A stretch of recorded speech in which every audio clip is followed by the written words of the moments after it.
Semua harta kekayaan habis dalam semalam hanya karena satu kesalahan.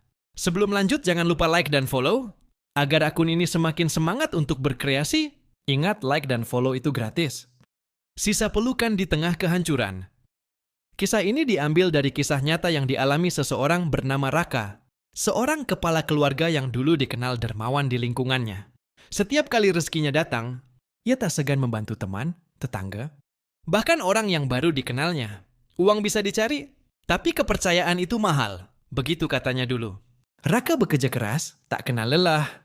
Kerja dari pagi hingga malam, begitu setiap harinya selama bertahun-tahun. Dan pada suatu hari, ia mengenal trading. Ia merasa menemukan jalan pintas menuju kebebasan finansial. Grafik-grafik di layar laptop seakan menari di matanya naik turun, tapi selalu menjanjikan mimpi besar. Dalam beberapa bulan pertama, uangnya tumbuh berkali lipat. Ia senang, semakin berani, semakin percaya diri. Ia bahkan sempat membeli mobil baru. Mentraktir teman-teman makan malam mahal. Nikmatin selagi bisa, katanya sambil tertawa. Dan teman-temannya pun ikut tertawa selama ia masih bisa mentraktir. Namun seperti semua kisah yang terlalu indah untuk bertahan lama, badai datang tanpa peringatan. Satu posisi salah, dua, tiga lalu pasar berubah arah seolah melawan dirinya. Modalnya menipis, emosinya goyah. Hingga pada satu malam yang sunyi, angka di layarnya berubah menjadi 0. Semua hartanya lenyap, rumahnya disita, mobil dijual, dan utang mulai menumpuk. Ia mencoba menghubungi teman-temannya, orang-orang yang dulu begitu sering meminta tolong padanya. Tak satu pun menjawab telepon. Chatnya hanya dibaca tanpa balasan. Raka merasa dunia menelannya.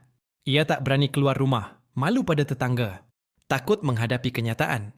Tapi di tengah kehancuran itu, ada satu sosok yang tetap duduk di sampingnya. Alia, istrinya. Malam itu, di rumah kontrakan kecil mereka, Raka menangis di bahu istrinya untuk pertama kali. Aku gagal. Aku hancur. Aku nggak pantas jadi kepala keluarga, suaranya pecah.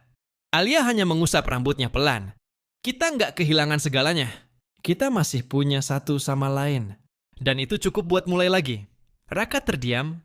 Dalam pelukan sederhana itu, ia menemukan sesuatu yang tak pernah ia temui dalam hidupnya. Arti rumah yang sebenarnya. Hari-hari berikutnya tak mudah. Mereka hidup sederhana. Alia mulai berjualan kue. Raka bekerja serabutan. Tapi setiap kali Raka ingin menyerah, ia melihat senyum istrinya, senyum yang mengingatkan bahwa kehilangan bisa jadi awal dari kebangkitan. Asal masih ada cinta yang tersisa. Pesan moral dari kisah ini terkadang kita akan disanjung-sanjung ketika berada di atas dan akan ditinggalkan ketika di bawah. Tidak semua teman bisa menemani kita di saat terjatuh.